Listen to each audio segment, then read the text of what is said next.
So let's talk about something most people don't explain honestly. People are waiting longer than ever to commit to serious relationships or marriage. And whenever this comes up, you hear the same reasons. They want to build their career. They want more money in the bank. They want to travel, see the world. They want to find themselves. And they all sound reasonable, but here's the thing. People aren't just delaying commitment by a year or two anymore. They're delaying it by a decade. And during that same time period, something else quietly took over our daily lives. Social media, dating apps, swipe culture. That's where the real shift happened. For the last 10 to 15 years, we've been living inside a system that subtly teaches the same idea every single day. Why commit when someone better might be one swipe away? And that message doesn't show up as advice, it shows up as entertainment. Entertainment for profit, not your profit. You scroll past faces, highlight reels, perfect trips, perfect moments, perfect bodies, the perfect vibe.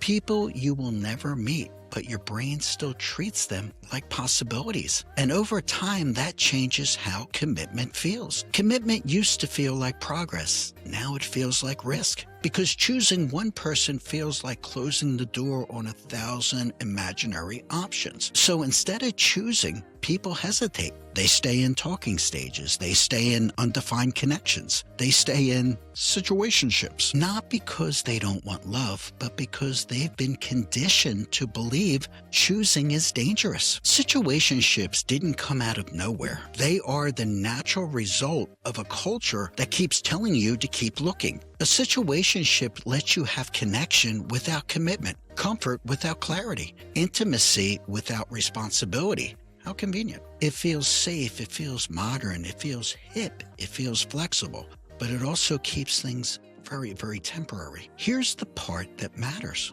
When nothing is defined, nothing is required of you. No future talk, no real expectations, no accountability on either side. You don't have to decide anything. You just exist in the moment. It's just vibes, but no future, no family bond, and just wasted time for both parties. And that's why so many people stay in these situations longer than they actually should. It's not because they're confused, it's because it feels light. You don't have to follow through on what you say. You don't have to be consistent when it's inconvenient. And you don't have to show up as your full self. You can care without committing, hope without choosing, stay emotionally involved without being fully responsible for the outcome. It's really convenient.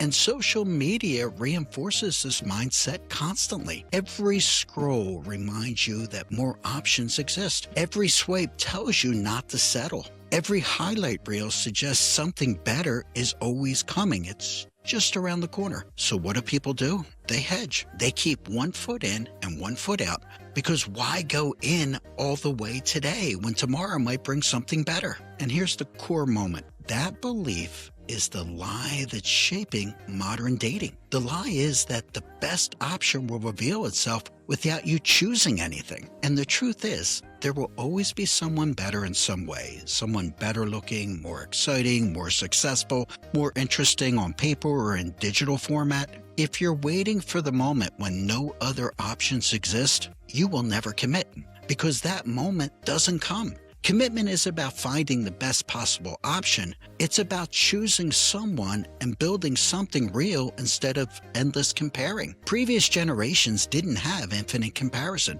They chose by proximity, from community, from real life experiences. They weren't constantly distracted by imaginary alternatives. And that doesn't mean that they were naive. It means that they weren't overloaded with options that never required action. Now, none of this means people should rush into bad relationships. That's not my point here. The point is that a generation has been trained to delay choosing, not because they're focused on growth, but because they've been taught that better is always coming. Again, it's just around the corner. And that mindset has dangerous consequences. Marriage ages have gone up significantly. Fewer young adults are getting married at all.